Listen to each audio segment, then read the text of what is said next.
Halo, assalamualaikum warahmatullahi wabarakatuh. Selamat datang di channel Jono Horor. Kali ini di channel ini ada yang berbeda, guys.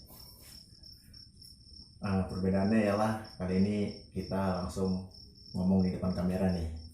Nah, sebelumnya kenalin, nama aku Rido dan ini teman aku Namanya Akbar.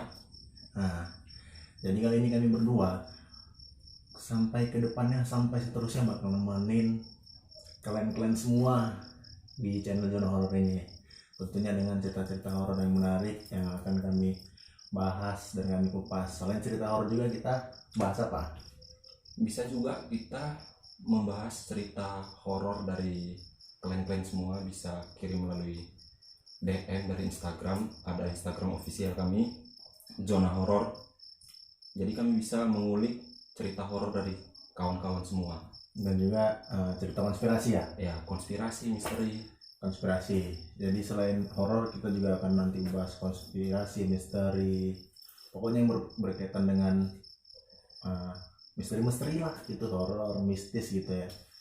Nah, jadi sebelum kita cerita lebih jauh, lebih luas gitu kan tentang cerita-cerita kalian ataupun cerita-cerita yang lagi berkembang di luar sana, kami membahas cerita pengalaman masa kami lah. Maksudnya pengalaman kami, kami dua, ya. aku ataupun dia gitu.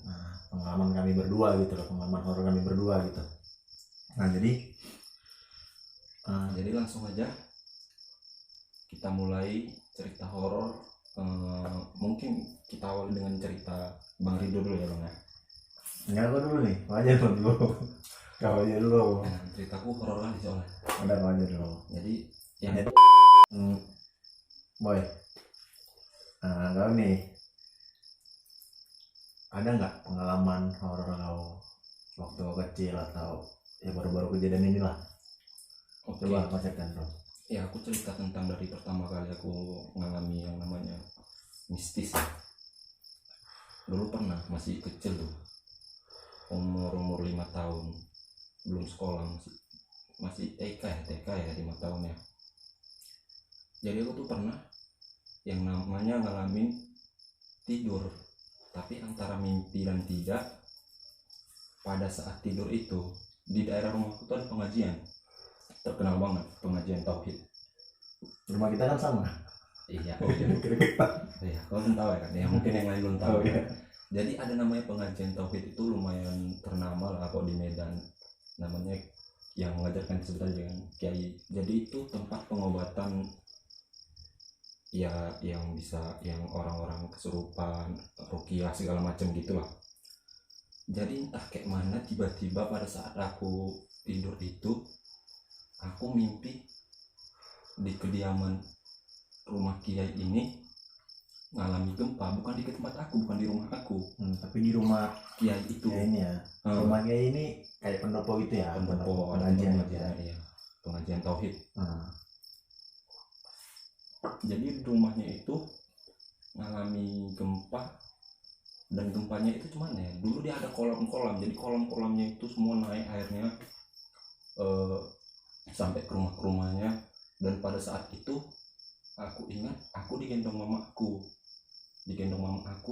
mau berobat ke sana, tapi aku di situ nangis nggak mau. Aku bilang jangan ke sana, rumah itu udah hancur, lagi ada musibah apa segala macam kayak gitu lah.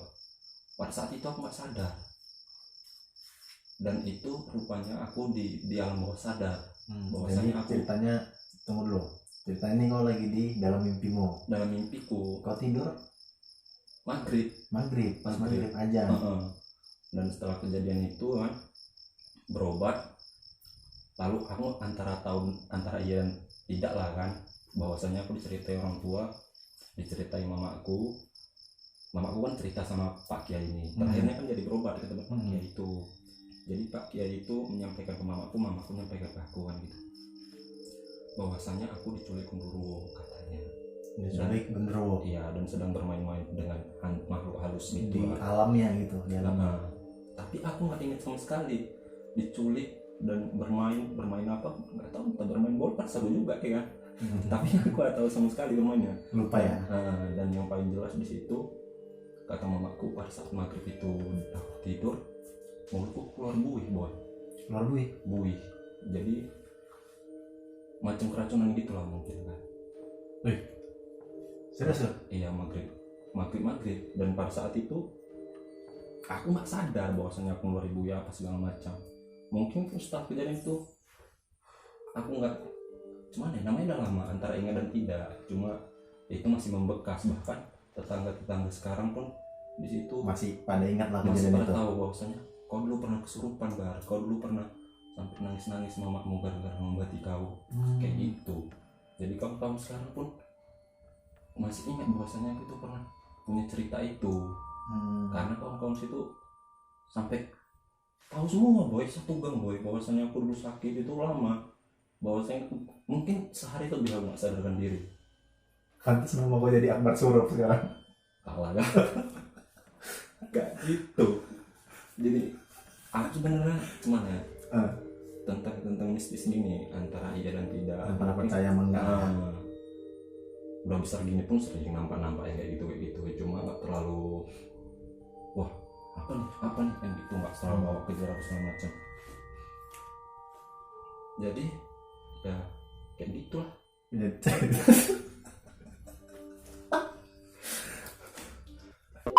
Jadi setelah kejadian yang dibawa ke alamnya itu sama genderuwo itu, apa nggak ada setelah itu kan kau berarti diobatin ya kan? Diobatin ke tempat pengajian itu. Itu diobatinnya kayak mana caranya? Sampai sekarang masih ada pengobatan itu ya, pengajian tauhid di tempat Pak. Pengobatannya kita jelasin cara pengobatan di situ jadinya nih. Enggak, maksudnya kau tuh diapain gitu? Apa dibacain ayat Al-Quran gitu? Ya, mungkin itu pasti. Itu ya, pasti ya. Cuma Bacaan Al-Quran. kalau kata-kata Kayak di ruqyah gitulah ya. iya, kalau kata-kata orang itu cara pengobatan di situ disinar. Oh, Jadi maksudnya disinar itu memang betul boy, bersinar. saat kita kan bukan cuma sekali itu aja berobat Tapi di itu situ. dengan cara-cara Islam lah ya. Heeh. Cara-cara Islam. yang ngaji namanya tauhid kan, belajar Hmm. ketuhanan. Dan pun memang setelah itu kan pernah juga mengalami yang cuman lah entah keteguran apa segala macam dulu masih kecil. Selain itu kan pernah juga mengalami. Dan memang Setelah itu bukan cuma itu aja kejadian mistis di sama aku kan gitu. Yang dulu di rumah itu pernah sampai didatangi. iya, tunggu dulu, jangan habis itu. Jadi setelah kau udah diobatin, apa nggak ada kan ada tuh kadang-kadang orang setelah diobatin dia jadi bisa ngelihat gitu loh, jadi dia juga punya ilmu Nggak gitu. ada. Nggak ada. Aku pun kalau ngeliat mereka itu Nggak pernah.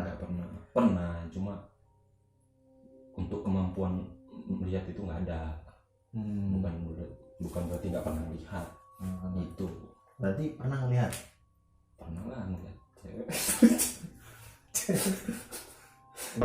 Jadi setelah kejadian itu nggak ada lagi pernah kayak entah diliatin atau segala macam gitu? Nggak ada. Ini kan sekarang aku kan udah di Jerman, ibaratnya nggak Ada pindah rumah.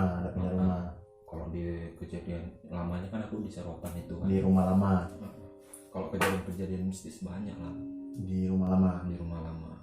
Iya, kita yakin nggak yakin setiap tempat pasti ada yang kayak gitu ya. Pasti ada. Cuma memang paling banyak cerita hororku ya di rumah sana itu, di Serotan itu, karena kebetulan kan memang di sana yang paling lama 20 tahun. Di sini baru 2 tahun. Yang paling membekas itu sih.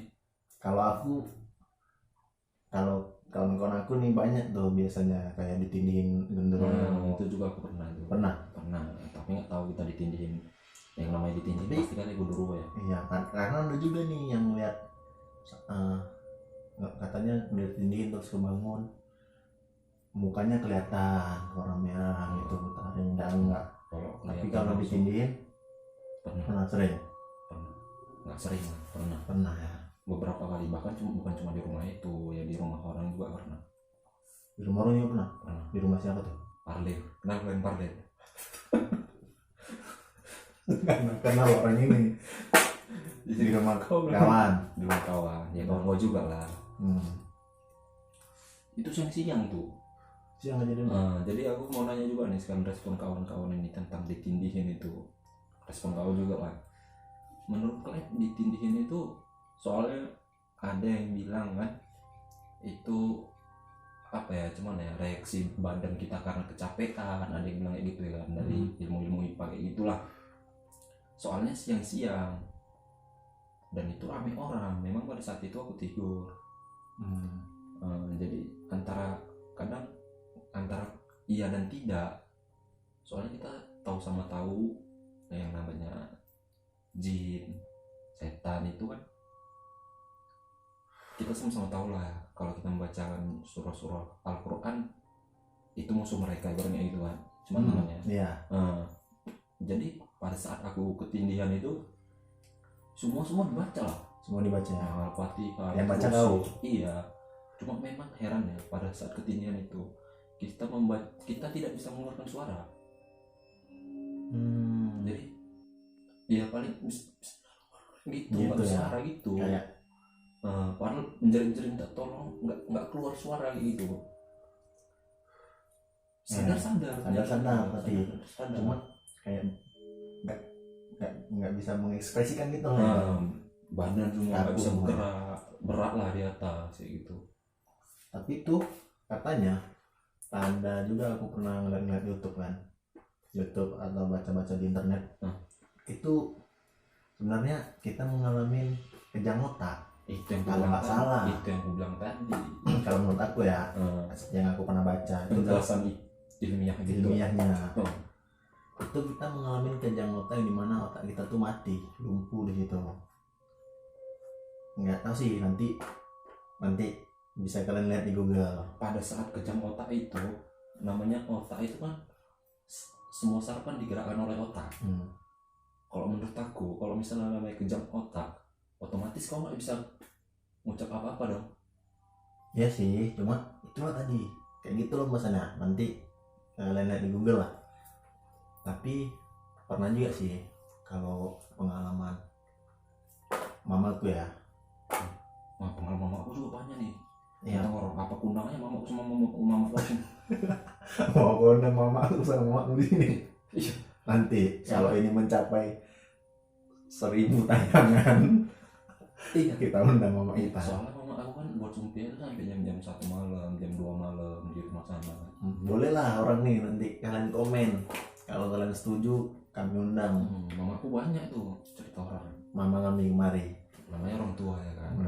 Lebih banyak makan manis asam garam gitulah ibaratnya. Tapi pernah nih mamaku cerita dulu waktu di rumah lama kan. Kan kakek aku polisi kan. Jadi ada tuh polisi. Iya. Di rumah lama. Di rumah lama waktu aku masih gadis lah. Jadi ada ini ingat kan aku cerita sama aku nih. Jadi pernah dulu ada kayak kakek. Jadi kan kakekku polisi. Jadi ada kayak kakek yang disuruh jadi ibarat jadi kayak tukang kebun lah di rumah mamaku dulu. Itu waktu mamaku masih SMP tuh. Jadi kan belum ada adik-adiknya tuh kan. Mama kan anak pertama, belum ada adiknya. Jadi mamaku masih sendiri. Ini ada adiknya paling kecil yang nomor 2. Cerita yang di rumah saya kan? Enggak di rumah yang ini, di rumah ada di Helvetia nama daerahnya kalau di Medan. Di asrama itu asrama Helvet itu. Iya tahu lah, yang dekat ya. Yang dekat asrama Kodam, asrama Perumnas Helvetia, Perumahan Nasional Helvetia, Perumnas. Oh iya. Yang dekat itulah jalan lintas Helvetia itu. Terus. Nah jadi di situ jadi kan ada tukang kebunnya, namanya kayak siapa lah gitu. Jadi karena tukang kebun ini aku lupa nama kakeknya. Jadi dia itu hidup sebatang kara. Jadi itulah dipekerjakan. Dipekerjakan kakekku di rumah untuk jadi nyapu, tukang kebun segala macam kan. Ya udah, jadi di saat itu dia mengalami sakaratul maut. Kakek ini dia tukang kebun ini. Tukang kebun Kok ini. bilang kakek, aku bingung kakekmu pula nanti pikirnya. Enggak, bukan kakekku tukang kebun ini. Jadi tukang kebun ini kan udah tua, lebih tua dari kakekku kan. Jadi dia itu mengalami sakarat maut di rumah itu. Jadi di situ pada saat itu dia hidup sebatang kara, keluarganya jauh di pokoknya perkampungan di daerah Sumatera Utara ini juga. Jadi pada saat itu pas sakaratul maut dia minta keluarganya itu datang semua. Dulu kan sempat ngomong gitu. Dulu kan telepon susah. Jadi kakek udah datengin ke sana. Itu pokoknya jaraknya jauh kali. Jadi kakek udah datang ke sana kan sendirian naik motor. Datang ke sana. Di saat itu di rumah cuma berdua nih, mamaku sama nenekku. Adiknya Masih kecil, masih bayi lah, masih kecil. Jadi di saat sakaratul maut itu malah hujan terus mati lampu. Wih, mayat di situ ya? Mayat di rumah dia itu belum jadi mayat. Belum, masih sakaratul maut, masih detik-detik. Hujan mati lampu. Nggak lama setelah itu dicek nenekku, dia udah nggak ada. Tukang kebun ini udah nggak ada. Udah tidur gitu. Jadi itulah diituin kan, tutupin nenekku lah gitu kan, tutupin nenekku. Jadi situ mamaku kan ketakutan nih karena masih SMP kan, takut sama dia. Jadi di situ udahlah hujan, nenekku nih sibuk beres lah kan di dapur kan, karena kan mau nyiapin untuk besok kan. Karena kan biasanya orang layat gitu kan, udah nyiapin untuk besok. Jadi mamaku disuruh tidur nih sama nenekku. Tapi sebelum disuruh tidur pokoknya kemana nenekku, mamaku ikut di belakang lah gitu, kayak buntutnya. SMP lah. Namanya anak SMP kan. Jadi itulah disuruh tidur, udah tidur di kamar sama itu adikmu, tidur jagain adikmu di kamar. Nah di situ mamaku tidur. Pas tidur udah nyenyak.